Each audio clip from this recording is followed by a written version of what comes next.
Hey everybody, I'm Grandmaster Ben Feingold. This is 5 Minutes with Ben, and I'm Ben. We're going to look at a game played in 1991 between Evgeny Bareev, very strong Grandmaster, and Garry Kasparov, who needs no introduction.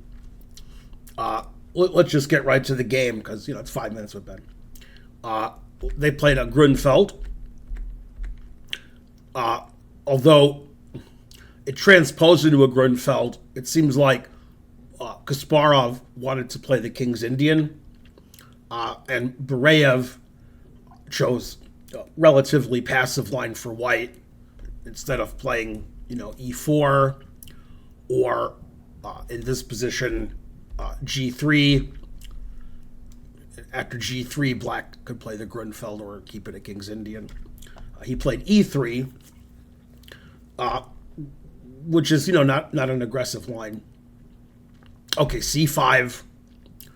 And eventually they transposed into a Grunfeld type position since Kasparov played d5. So I would say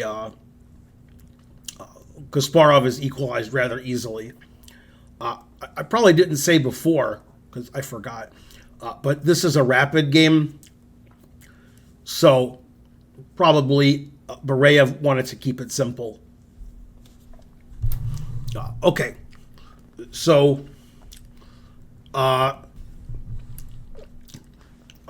castles, knight c6.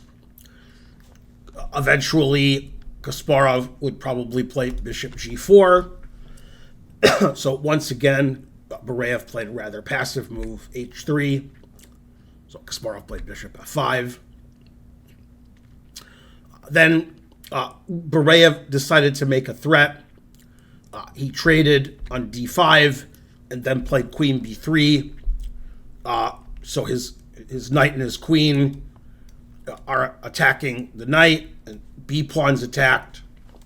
Kasparov ignored the b-pawn because queen b3 unprotects the d4 pawn. So Kasparov doesn't mind trading his b-pawn for the d-pawn, but you can't lose your knight. So Kasparov played bishop e6.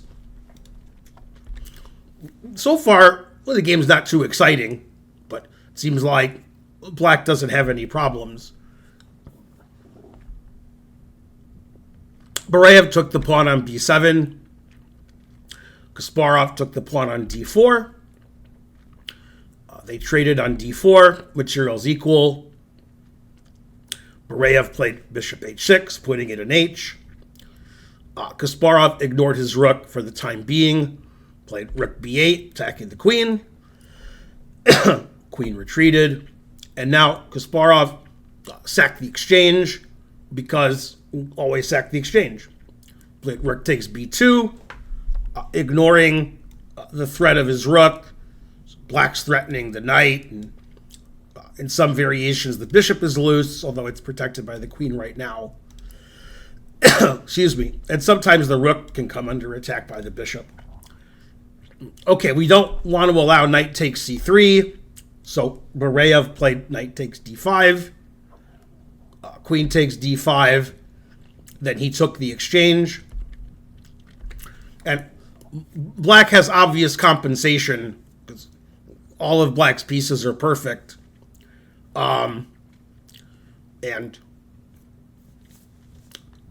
this position, Bareev made two bad moves in a row, and the game ended. Though I sort of like black because I like sacking the exchange. I like the bishop on d4 a lot for obvious reasons. White's rooks aren't very strong. Bareev played the rather slow a4 because, Bareev wants to move his rook, but his a-pawn is kind of weak. So now he could safely play rook a d1, or so he thought.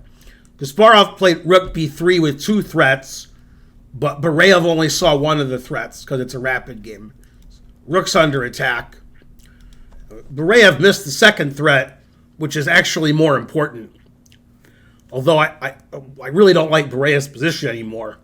But he completely missed Kasparov's winning idea. Otherwise, he would have done something different now. He played rook d1. Now, you can pause your video because the game only went one more move. So black to play and win. Okay, and probably some of you solved it, and some didn't. Obviously, Bareev didn't see it. Kasparov, the reason he played rook b3 wasn't only to attack the rook. He wanted to play rook g3, threatening queen g2 mate. And Bareev, being very strong grandmaster, stopped the mate by resigning. That's the only good way to stop the mate. Choking on my own rage. So you can't take because it's illegal. And black's threatening queen takes g2 mate. If you play bishop f3, then takes that, and you can't legally take either piece, which is sort of funny. Two bishops, what else? So after rook g3, which Bareev obviously didn't see, Bareev resigned. Kasparov in 1991 was truly a beast, seeing lots of tactics and sacrificing and winning with black in less than 20 moves. I'm Grandmaster Ben Feingold. This has been 5 Minutes with Ben. Please like and subscribe and leave a comment, and I'll see you guys next time. Bye.